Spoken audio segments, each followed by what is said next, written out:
Faithful grandparents.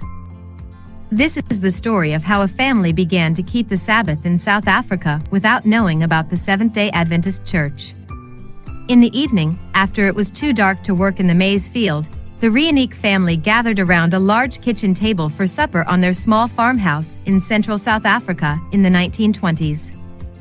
Father, mother and their 7 boys and 4 girls ate a meal of homegrown food every evening, a main serving of maize porridge along with some potatoes, pumpkin, and meat.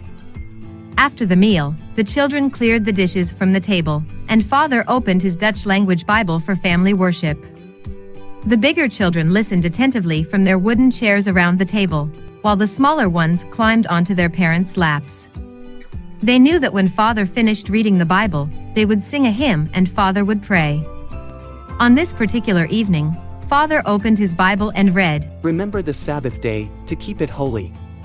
6 days you shall labor and do all your work, but the 7th day is the Sabbath of the Lord your God. In it you shall do no work."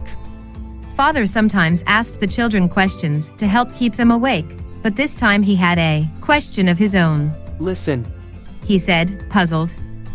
"It says here, 6 days you shall labor, but on the 7th day you shall rest." The idea of resting on the 7th day was new to him. He and the family had always observed the first day, Sunday, as the Sabbath. But the Bible said otherwise. Father made a note in the Bible. Beside the words, 6 days you shall labor, he wrote, plow time. Beside the words, on the 7th day you shall rest, he wrote, rest time. The matter was clear. From now on, he and the family would labor from Sunday through Friday, and they would rest on the 7th-day Sabbath. From that week, the family started to keep the Sabbath as they had read in the Bible. Every Saturday, they stopped plowing and did not engage in any regular work.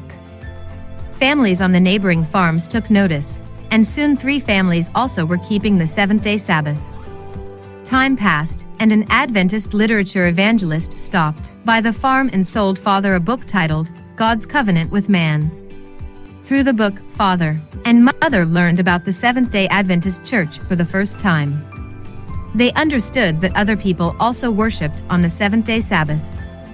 No one knows whether Father and Mother joined the Seventh-day Adventist Church, but 4 of their 11 children became Adventists.